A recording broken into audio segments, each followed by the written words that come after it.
देवादिदेवतिशेखर चिंतामणि पार्श्वनाथ भगवान की, संत श्रोमणि आचार्य भगवान गुरुदेव श्री विद्यासागर जी महाराज की, पूज्य आचार्य श्री समय सागर जी महाराज की, निर्यापक स्वर्ण श्री वीर सागर जी महाराज की, समस्त मुनियारिका संघ की। श्रावक आप सभी लोग अपने दिन की शुरुआत कौन से आवश्यक से करते हैं? देव पूजा। देव पूजा की भी शुरुआत किससे करते हो? देव दर्शन। आज सोच रहे हैं अथवा यूं सोच रहे हैं कुछ दिन रुके हैं, पता दिन नहीं कितने दिन रुकेंगे, थोड़े से आपके को भगवान की दर्शन विधि समझा दें। क्योंकि जब हम आप देखते हैं आप लोगों को दर्शन करते हुए थोड़ा सा अजीब सा लगता है। जो व्यक्ति को सबसे पहले समझना चाहिए व्यक्ति वही नहीं समझ पाता है। कैसे भगवान के दर्शन किए जाते हैं? शायद द्रव्य दर्शन विधि तो हर एक व्यक्ति जानता है, भाव दर्शन विधि भी होती है कि नहीं होती? जब भी कोई अच्छा कार्य किया जाता है, बड़ा कार्य किया जाता है, उस कार्य के पूर्व पहले मानस बनाया जाता है, कुछ तैयारी होती है। घर में शादी है सपोज अपने बेटे की, तो जिस दिन शादी होना होता है क्या उसी दिन सवेरे से कार्यक्रम की तैयारी होती? कितने पहले से तैयारी होती है? जब से डेट फाइनल हो जाती है या नहीं, उससे पहले हो जाती है। मोटी मोटी तैयारी उससे पहले हो जाती है कि नहीं? जब आप सोचने लगते हैं कि बेटा अथवा बेटी बड़ी हो रही है, जो माँ है, घर के समझदार लोग हैं, पहले से सारी व्यवस्था बनाने लगते हैं। सोना पहले से कुछ खरीद करके रखते चले जाते हैं। अभी पक्की भी नहीं हुई है, फाइनल भी नहीं हुआ है। जो समझदार होता है वो ऐसा करता है, जहाँ तक हम समझते हैं। क्यों ऐसा करते हो? क्योंकि आप मानते हो कि ये कार्य बहुत महत्वपूर्ण है। तो कार्य जितना इंपॉर्टेंट होता है उसके लिए किए जाने वाली क्रियाएं भी बहुत पहले से प्लानिंग को मानती हैं, तैयारी को मानती हैं। यदि तैयारी पहले से पूर्व से न हो तो वो कार्य कभी भी सही तरीके से संपन्न नहीं हो सकता। ऐसे ही जब आप भगवान के दर्शन करने आते हैं, कुछ तैयारी करते हैं? कोई तैयारी नहीं। उठे, नहाए और आ गए सीधे। कोई विचार नहीं, कोई भाव नहीं। जब ये भाव ही पैदा नहीं हुआ तो यहाँ आकर के क्या मिलेगा? भगवान के दर्शन से विशुद्धि बढ़ती है ना? अब वो विशुद्धि बढ़े कैसे? थोड़ा सा उसके पहले कुछ समझने की कोशिश करें। पद्म पुराण ग्रंथ जब पढ़ते हैं उसमें वर्णन आता है, जो व्यक्ति प्रातःकाल उठ करके ये विचार कर लेता है कि प्रभु के दर्शन करने जाना है, तो उसे 2 उपवास का फल मिल जाता है। जो व्यक्ति दर्शन करने के पूर्व तैयारी करने की विचारधारा लाता है कि मुझे दर्शन के लिए तैयारी करना है, तो उसे 3 उपवास का फल मिल जाता है। अब उसने स्नान कर लिया, वस्त्र पहन लिए, उपवास की संख्या 5 हो गई। सामग्री लिया, उपवास की संख्या 10 हो गई। घर से मंदिर जाने के लिए कदम निकाला ही है, उपवास की संख्या 20 हो गई। चलना शुरू किया है, उपवास की संख्या 50 हो गई। आधी दूरी तक आया, 100 अथवा 500 हो गई, एग्जैक्ट फिगर तो याद नहीं है। शिखर के दर्शन दूर से किया, 1000 हो गई। अंदर द्वार में प्रवेश करता है, 1,00,000 हो गई। और जब दर्शन कर लेता है और 10 लाख हो जाती है। और जब भावों को विशुद्ध बनाने की कोशिश करता है, भाव विशुद्ध हो जाते हैं, तो उसमें उपवास की संख्या अनंत हो गई। यह पद्म पुराण ग्रंथ में आचार्य प्रवर रविसेन स्वामी महाराज ने लिखा है। अब देखना फल कहाँ से मिलना प्रारंभ हो गया, कहाँ से मिलना शुरू हो गया फल? जब मन उसने बनाया कि भगवान के दर्शन करने जाना है। अभी भगवान के पास आया नहीं, दिखा नहीं, कुछ नहीं किया, सिर्फ एक विचार पहले पैदा हुआ, तो वहां से सब कुछ मिलने लगता है।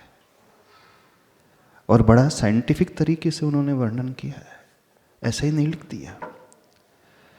दर्शन तो बहुत बाद में होता है भगवान का। जो फल हमें मिलता है मात्र देखने से नहीं मिलता है। देखने के पूर्व हमारी मानसिकता में क्या चल रहा है उससे मिलता है।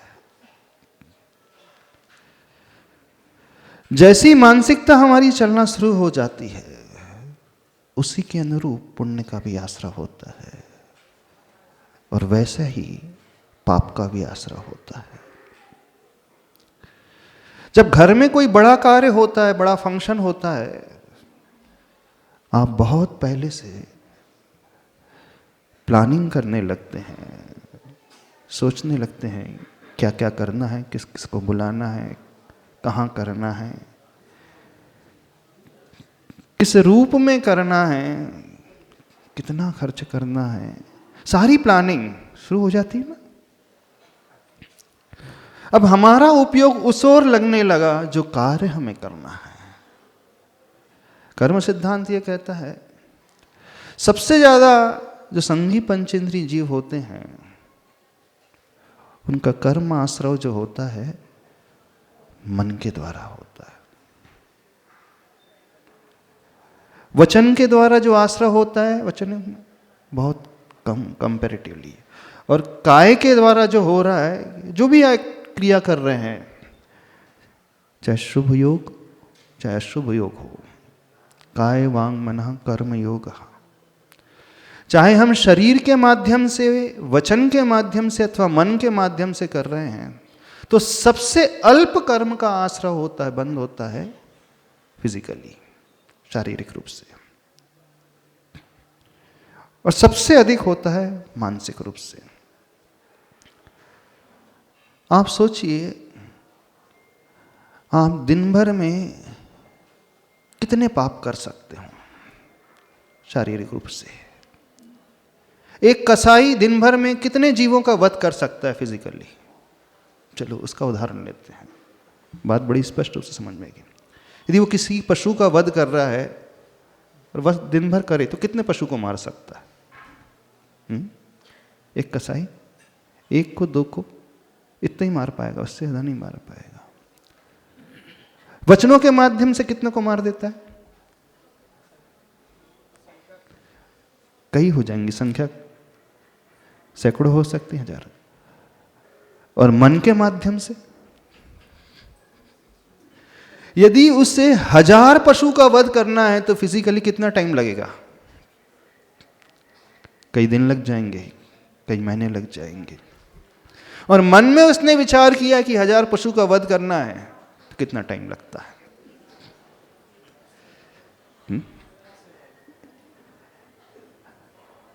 Fraction of second.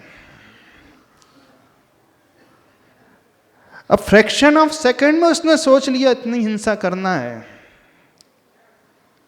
अब वह हिंसक जीव नरक में जाकर के पैदा होता है। तो कौन सी हिंसा से वो नरक में जा रहा है? सातवें नरक। फिजिकली मार करके? फिजिकली मार ही नहीं सकता। कोई भी व्यक्ति शारीरिक रूप से इतने पाप अपने पूरे जीवन काल में कर ही नहीं सकता, लेकिन मानसिक रूप से वो एक क्षण में पूरी जिंदगी भर के फिजिकल पाप जो करता है एक क्षण में कर लेता है, कर सकता है। एक तंदुल मत्स्य है, सातवें नरक पहुंच जाता है, जबकि रियल लाइफ में किसी जीव को मारता ही नहीं और मार भी नहीं सकता। वो किसी मछली को खा नहीं सकता तंदुल मत्स्य, और खाता भी नहीं है। चावल के दाने के बराबर है। और फल कहां कितना पाता है? कहां पहुंचता है? सातवें नरक पहुंच जाता है। कौन से अपराध की सजा वो भुगतता है जो रियल में कभी करता ही नहीं। एक शेर पांचवें नरक से नीचे नहीं जा सकता, जबकि वो हमेशा मांसाहारी रहता है, जीवन भर पशु को मार करके खाता है। हिंसक है, जन्म से ही हिंसक है। बड़ा आश्चर्य लगता है, जो मांसाहारी है सिंह, वो पांचवें नरक से नीचे नहीं जाता, और एक तंदुल मत्स्य जो एक जीव का भी वध नहीं करता सातवें नरक पहुंच जाता है। कभी सोचा है आपने? शेर को बड़ा क्रूर माना जाता है, सिंह को क्रूर समझा जाता है, लेकिन उसकी हिंसा कितनी होती है? पेट भरने लायक ही इतनी होती है, उससे अधिक नहीं होती। अब एक बिना हिंसा किए जीव कितनी घोर यातना को सहता है, यह आश्चर्य सा लगता है। कहने का अभिप्राय है, हम मन से जितना करते हैं वचन और तन से उसके कंपैरिजन में एक बूंद बराबर भी नहीं करते, और कर भी नहीं सकते। एक कसाई भी जिंदगी भर पशु का वध करते चले जाए तो नहीं मार पाएगा उतने पशु को, संभव ही नहीं। तो सारा खेल हमारी मानसिक विचारधारा के ऊपर आधारित होता है। और ठीक यही सिद्धांत धर्म में लिख करके आया। सबके लिए कहा है प्रभु के दर्शन करना चाहिए, प्रतिदिन करना चाहिए। वैसे तो देव पूजा कहा है, लेकिन देव दर्शन की हम बात कर लेते हैं अभी। आपको क्या लगता है, देव दर्शन रूपी एक्टिविटी में आपका पुण्य कब से शुरू होता है? स्वयं के साथ घटता है, बताइए। जहां मैक्सिमम पुण्य मिलना चाहिए था, उस ओर व्यक्ति ध्यान ही नहीं देता है। मंदिर के द्वार पे आ जाना, दर्शन के लिए एंटर कर जाना, देव आंखों से दर्शन कर लेना,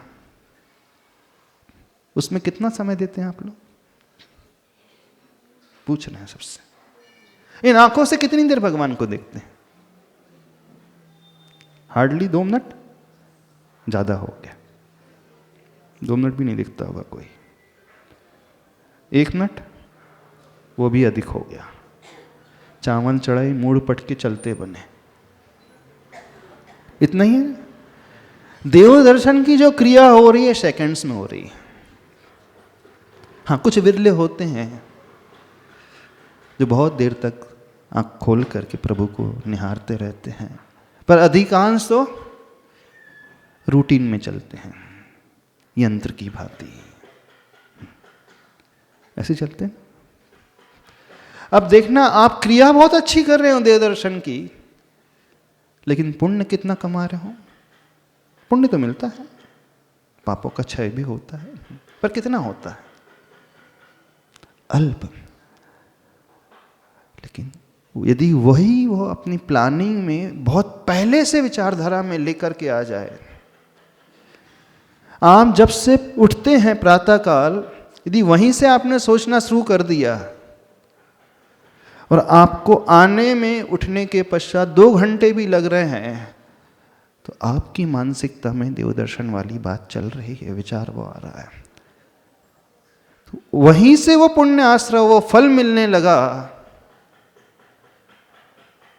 और जब व्यक्ति बहुत पहले से तैयारी करता है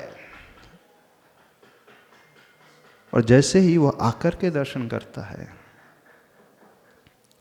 तो इसकी विशुद्धि एकदम चरम में होती है। हमारी बात समझ रहे हो?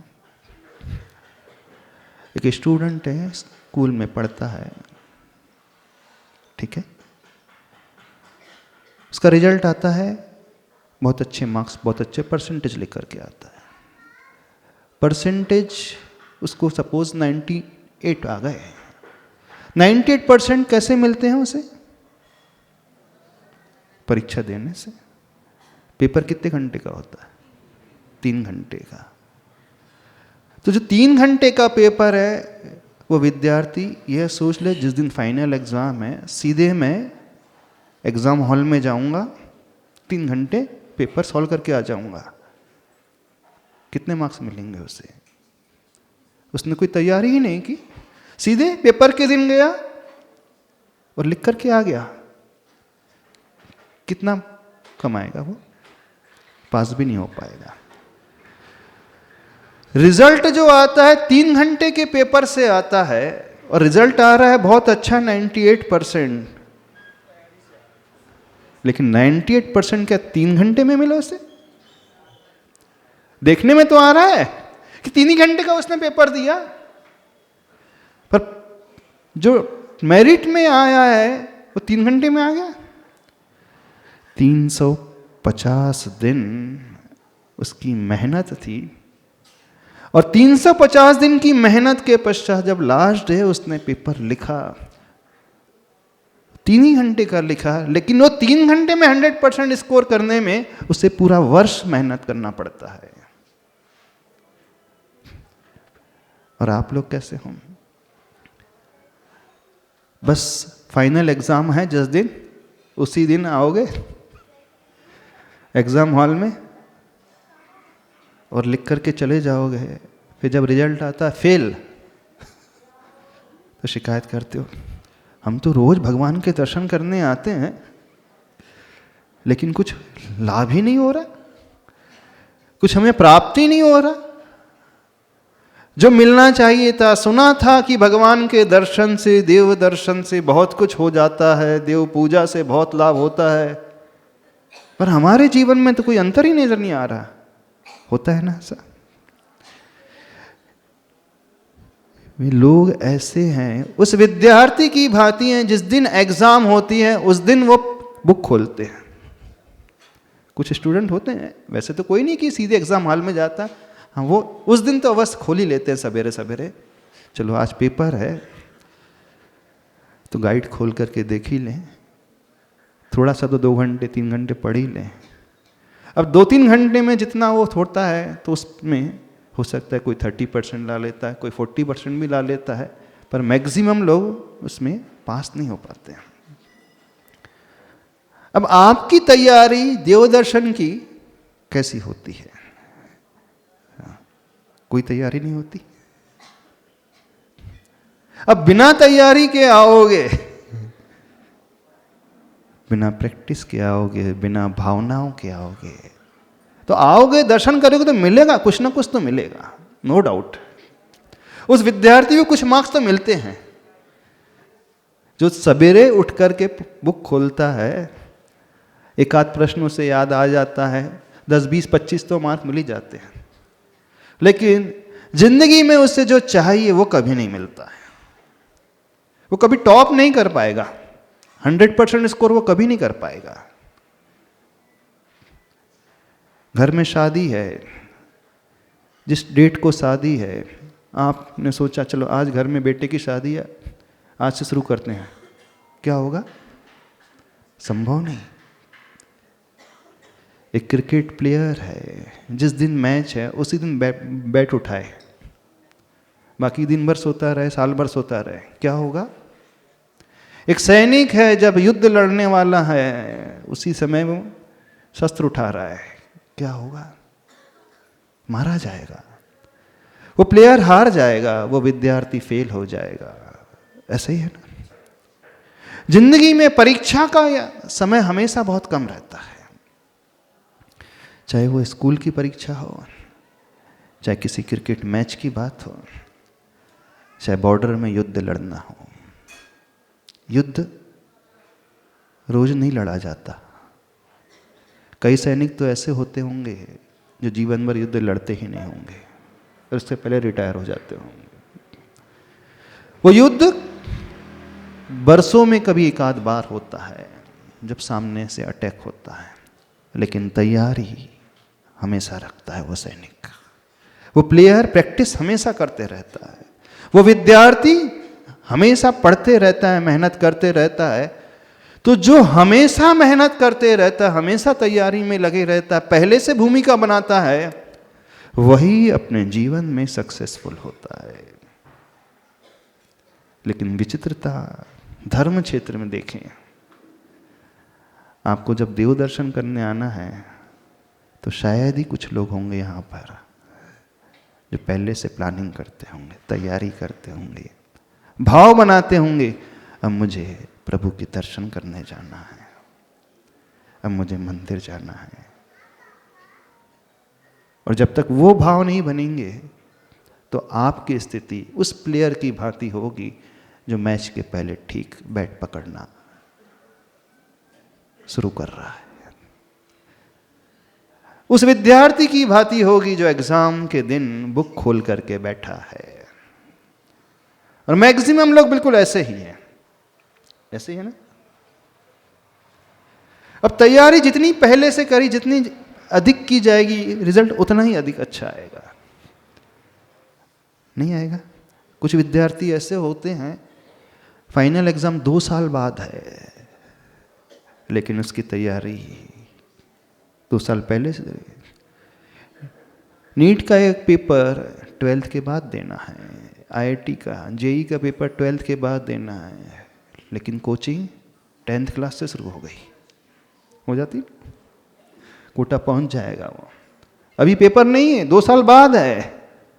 कुछ और भी मेहनती होते हुए 8th क्लास से पढ़ाई शुरू कर देते हैं, सोचना शुरू कर देते हैं। आईआईटी को में एडमिशन चाहिए, मेडिकल कॉलेज में एडमिशन चाहिए, तो पहले से भूमिका, पहले से विचारधारा, पहले से तैयारी। दुनिया में जितने भी सक्सेसफुल लोग होते हैं, जितने भी सफलतम लोग होते हैं, जिन्होंने अपनी दुनिया में कुछ पाया, अपने जीवन में कुछ पाया है, वो सडनली कुछ नहीं करते। जिस भी ऊंचाई को जो छूने वाले होते हैं, उससे पूर्व भूमिका बनाते हैं। ऐसे ही कुछ नहीं हो जाता। पर आश्चर्य धर्म क्षेत्र में लगता है, सबको देख करके कोई भी व्यक्ति को सोचता ही नहीं। थोड़ा सोचने की कोशिश करो, हमारी विशुद्धि बढ़ना कहाँ से शुरू हो जाती है। मंदिर में आना, आँख खोल करके प्रभु के दर्शन करना, उसमें बहुत कम टाइम है, लेकिन पुण्य कमाने का अवसर कब से शुरू हो जाता है? जिस दिन दर्शन करना है उस दिन नहीं, उसके पहले से तैयार हो जाता है।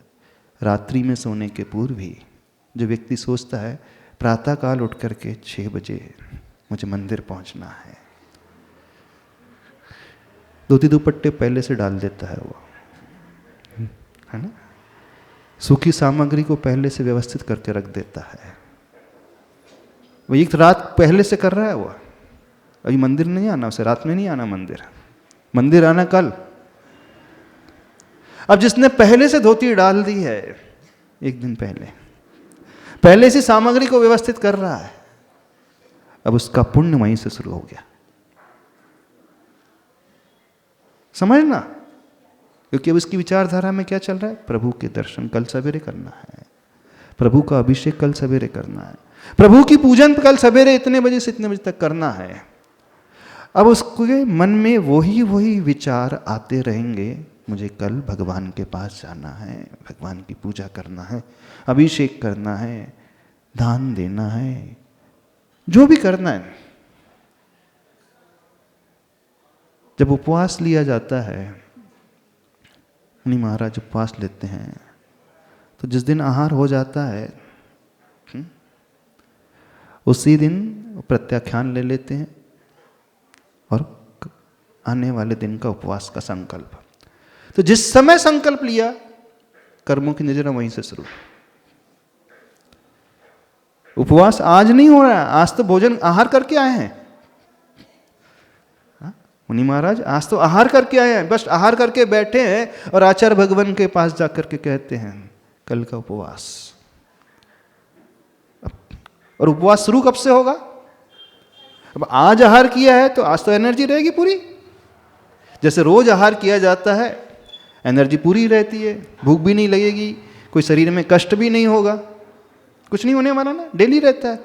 लेकिन फल जिस समय भाव बनाया कि कल का उपवास है, जिस समय धारणा बनाई, धारणा पढ़ना शब्द आता ना, धारणा बना ली कि कल उपवास करना है, बस ये धारणा बनाते ही कर्मों की निर्जरा वहीं से शुरू हो गई, पुण्य का आश्रय वहीं से शुरू हो गया। उपवास कल से शुरू होगा, जबकि 24 घंटे के बाद शुरू होगा देखा जाए तो।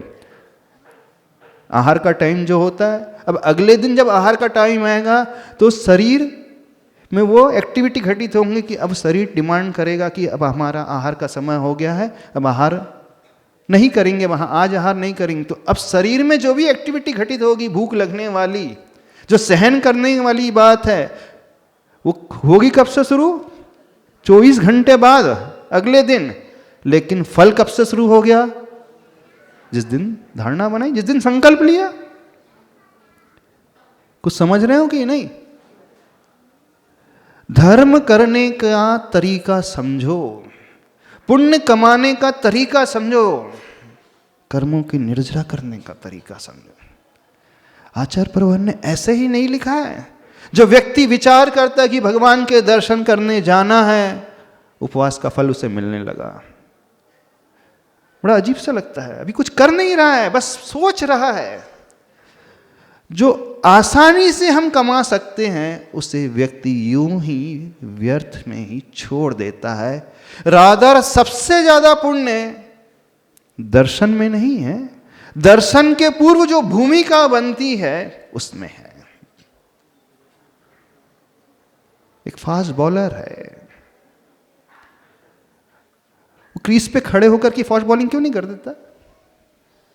पहले वो रनअप लेता है, विपरीत दिशा में जाता है वो, और जितना लंबा रनअप होता है उतनी इसकी स्पीड अधिक होती है। पहले वो विपरीत दिशा में जाएगा, फिर दौड़ करके आएगा, फिर बाद में उसकी डिलीवरी होती है बॉल की। यानी वो एनर्जी प्रोड्यूस करने के लिए, वो गति उसमें उत्पन्न करने के लिए उससे तैयारी करनी पड़ती है। जहां तैयारी अच्छी होती है वहां रिजल्ट हमेशा अच्छा आता है। संसार के हर क्षेत्र में आप तैयारी करते हैं। कल एक व्यक्ति आया, बोले महाराज जी 3 महीने बाद सीजन शुरू होने वाला है, त्योहार आने वाला है। कौन सा सीजन? जो भी आने वाला है, ईद आने वाली। बोले 3 महीने बाद मार्केट में सीजन शुरू होने वाला है। बोले आज बॉम्बे जा रहा हूँ। बोले क्यों? बोले आज क्यों? बोले 3 महीने बाद डिलीवरी देना है। तो मार्केट देख करके आना है, सर्वे करके आना है, क्या चल रहा है, ट्रेंड में कैसा है। अब देखना प्लानिंग कब से है। संसार के क्षेत्र में, दुकानदारी के क्षेत्र में आपकी प्लानिंग 3 महीने पहले नहीं, 6 महीने पहले भी शुरू हो जाती है। हो जाती है कि नहीं? जहां पाप का आश्रय हो रहा है, जहां कर्म का आश्रय हो रहा है, वहां व्यक्ति हमेशा तैयारी करता है। हर क्षेत्र में आप क्यों, आपको कोई यात्रा करने जाना है, घूमने जाना है, समर वेकेशन में, तो उसका रिजर्वेशन 3 महीने पहले करा लोगे। करा लेते हो कि नहीं? कौन सी ड्रेस पहनना है, उसकी परचेसिंग अभी 2 महीने पहले हो जाएगी। शादी में क्या क्या खाना है, क्या क्या रखना है, कैसी ड्रेस कहाँ करना, उसकी तैयारी हो जाएगी। तो संसार के जितने भी कार्य होते हैं हर व्यक्ति उसकी तैयारी बहुत पहले करता है, लेकिन धर्म क्षेत्र में वो लास्ट मोमेंट में डाल देता है। प्राय सभी लोग। आप क्यों नहीं पहले से तैयारी करना शुरू करते हो अपने जीवन में कि मुझे कल ये करना है, 1 महीने बाद उपवास करना है, इस वर्ष ऐसे साधना करना है, इस वर्ष ये कार्य करना है, इस वर्ष इतने विधान करना है, इस तारीख को मुझे विधान करना है। क्यों नहीं तैयारी करते हैं? दर्शन करने कल जाना है, लेकिन सोच मैं आज से रहा हूं कि नहीं कल दर्शन करने जाना है, ऐसे ऐसे दर्शन करना है। क्यों नहीं? और संसार के क्षेत्र में क्यों तैयारी पहले होती है, बता दीजिए। सिर्फ ये जानना चाह रहे हैं। सीजन आने वाला है, 3 महीने पहले ही माल की बुकिंग शुरू हो गई। क्यों? रीजन तो होगा कोई। शादी है, 3 महीने पहले तैयारी। क्यों?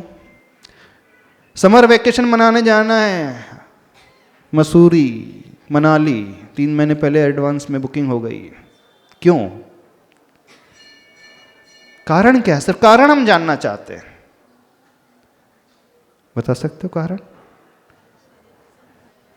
वो इंटरेस्ट की बात है, वहां आनंद आता है, वहां रुचि है, उस क्षेत्र में उस कार्य के प्रति रुचि है। तो जहां रुचि व्यक्ति की होती है, जहां उसका मन बहुत अच्छे से लगता है, उस कार्य की वो तैयारी बहुत पहले से करता है। समझना? और मंदिर अब तो रोज ही जाना है, अब तो रोज ही जाना है, अब क्या करना? क्यों यहां पुण्य नहीं मिल रहा है और क्यों वहां तीव्र पाप का बंद हो रहा है? बस आप ड्रेसेस खरीद रहे हो, उससे नहीं हो रहा है। आप 3 महीने पहले से जो सोच रहे हो संसार के कार्य के बारे में, यानी दिन भर आपकी विचारधारा में वही चलते रहता है, और जो चल रहा है उसके अनुरूप कर्म का बंद हो रहा है। अब जो व्यक्ति पहले से सोचने लगेगा वो कब संभव होगा? जिसकी रुचि गहरी होगी तो पहले से विचार करेगा वो, जिसका उत्साह उसके प्रति होता है। तो भी धर्म के प्रति आप लोगों की रुचि है ही नहीं, ही तो नहीं लगाएंगे। हाँ, जितनी रुचि संसार के प्रति है उसके कंपैरिजन में धर्म के प्रति आटे में नमक की बराबर, इतना ही है ना। सत्य कह रहे हैं। रोटी बनाते हो, आटा बहुत सारा गूंथते हो, जितना आटा उतना ही नमक डालते हो। कितना नमक? 1 चुटकी, 1 चुटकी, 2 चुटकी, उससे ज्यादा क्या डालते होंगे? तो संसार के कार्य कैसे है? आटा गूंथना है। और धर्म कैसा है? जितना उस आटे में नमक डालते हैं उतना ही है ना।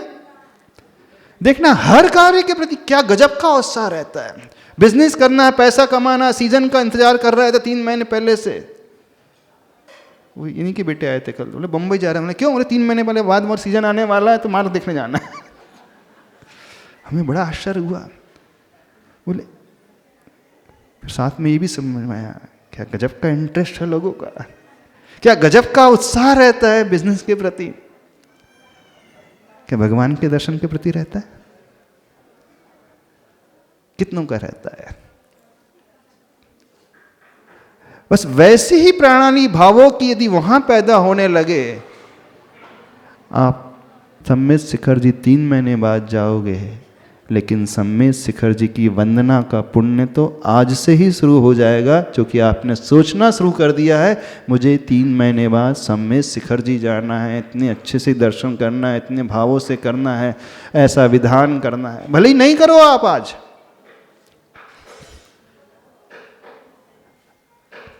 हमारी बात को समझ में आ रही? नहीं समझ में आ रही?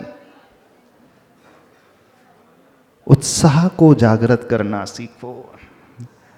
काश वैसा उत्साह जैसा संसार के प्रति यदि यहां हो जाए तो आप पहले से सब कुछ तैयारी करोगे।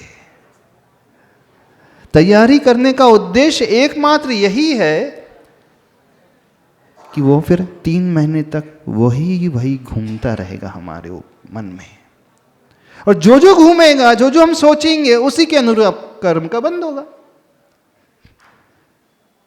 वो बेचारा तंदुलमस है, बिना वजह के 7वें नरक चला जाता है, जबकि कभी पाप करता ही नहीं, फिजिकली खाता ही नहीं एक भी मछली को। तो बहुत सारे लोग यहां पर ऐसे हैं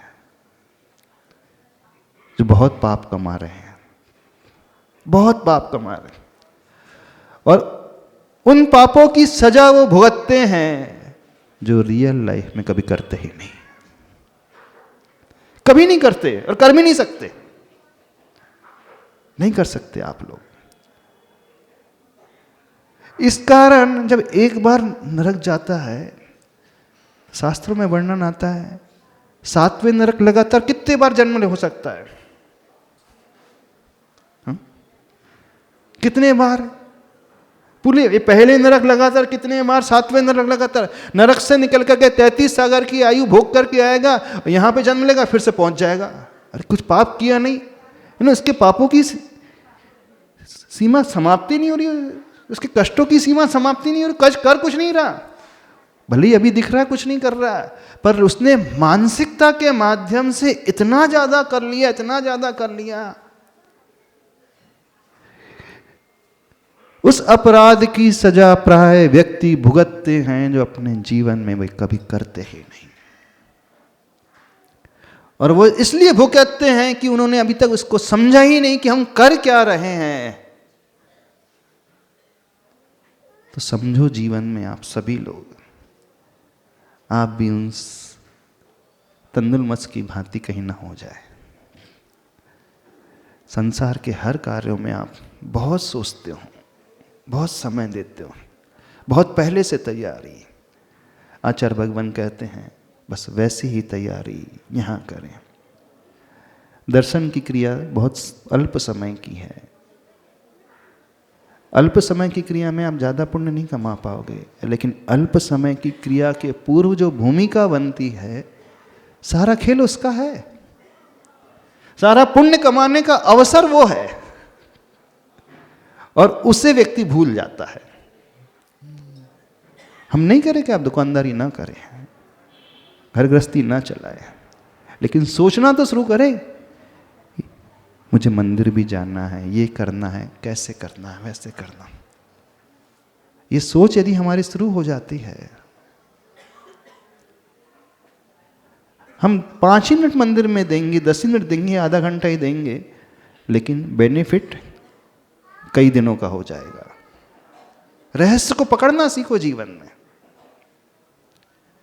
जो ज्ञानी भी जीव होता है, ज्ञानी व्यक्ति बस यही करता है, वो ज्यादा हाथ पैर नहीं चलाता, ज्यादा वो परिश्रम फिजिकली बिल्कुल नहीं करता, कुछ नहीं करता, बस वो मानसिक रूप से सिर्फ सोच को ऐसी बनाता है,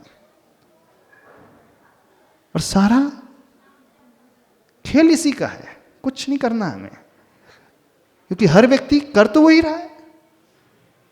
ज्ञानी एक्स्ट्रा टाइम कहीं से नहीं ला सकता, वो टाइम तो उतना ही, आयु इतनी है उसकी, और उतनी ही आयु में बड़े चमत्कार वो कर जाता है। क्यों भरत चक्रवर्ती को अंतर्मुहूर्त में केवल ज्ञान हो गया? कभी सोचा? जब उसका सांसारिक जीवन था, उसकी भावना बड़ी तीव्र रहती थी। घर में जो वैरागी कहा जाता था ना, मजबूरी में रहता था, उसकी विचारधारा में तो धर्म धर्म धर्म धर्म, उसका उत्साह धर्म के प्रति था, भले ही नहीं कर पा रहा था वो कार्य, लेकिन उत्साह धर्म के प्रति था। और हर संसारी व्यक्ति का उत्साह घर के प्रति, दुकान के प्रति बड़ा गजब का है, बड़ा गजब का है। 24 घंटा वही घूमते रहता है। भले बैठे यहां पे हो आप, देखना विचित्रता, बैठे यहां पे हो लेकिन घूम वो रहा है, कर्मबंध वाला चल रहा है। भरत चक्रवर्ती था राजमहल में, लेकिन कर्मों की निर्जरा और पुण्यबंध धर्म वाला चल रहा था। तो संसार में रहते हुए भी व्यक्ति मंदिर में कम समय देते हुए भी कई गुना पुण्य कमा सकता है, कमा सकता है। बस इस कला को सीख लो जीवन में, बड़ी आश्चर्य वाली कला है और सबसे इफेक्टिव कला है। इस कारण आचार्य भगवान लिखते हैं, मंदिर जब आ रहे हो बस तब भगवान को नहीं देखना है विचारों से, तो जब सो रहे हो ना रात्रि में उसी समय लानो कि कल सवेरे उठ करके बड़े अच्छे से भगवान का अभिषेक करने जाना, दर्शन करने जाना है। आप सोने की क्रिया कर रहा हूँ, सोना प्रमाद कहलाता है। निद्रा 15 प्रमादों में से एक प्रमाद आता है, लेकिन अब इस निद्रा में आपका पुण्य आश्रय ज़्यादा हो जाएगा, क्योंकि आप क्यों सो रहे हो? भगवान के दर्शन करने जाना है, बड़े अच्छे से अभिषेक दर्शन करने की क्रिया करना है। सोते हुए भी अब जो अबुद्धिपूर्वक कर्म आश्रय होगा वो अधिक पुण्यात्मक होगा, क्योंकि आपकी विचारधारा में मंदिर था। लेकिन जब आप सोते हो क्या सोच करके सोते हो? दुकान का हिसाब किताब, इतना लेना इतना देना। अब सोने में, रात्रि में, निद्रा में कौन सा कर्म का असर चलेगा? अशुभ का चलने वाला है। परिग्रह की बातों लेकर के सोए हो अथवा विषय भोग की बातों को लेकर के सोते हो, तो सोते समय, क्योंकि जिस समय व्यक्ति सो रहा है वो क्या सोच करके सो रहा है, अब उसी की श्रृंखला उसकी बात चलने वाली है। समझ रहे हो कि नहीं? भले ही आप प्रमाद में जा रहे हो, लेकिन प्रमाद के पूर्व आपने क्या सोचा? मुझे प्रातःकाल धर्म करना है। और एक व्यक्ति प्रमाद में जा रहा है, सोने जा रहा है, लेकिन सोने के पूर्व क्या सोच रहा है? दुकान का हिसाब किताब। प्राय ये चलता होगा सोने के पहले, घर का हिसाब किताब है, दुकान का हिसाब किताब है, खाने पीने का हिसाब किताब, अथवा घूमने फिरने का, अथवा पंचेंद्रिय के विषयों का हिसाब किताब, ये चलता है ना। बस ज्ञानी जीव यही करता है और कुछ नहीं करता। सो रहा है वो भी, अज्ञानी भी सोता है, ज्ञानी भी सोता है, लेकिन ज्ञानी सोने के पूर्व प्रभु का चिंतन, न केवल अभी चिंतन कर रहा है, कल भी मुझे ये करना है, उसका चिंतन।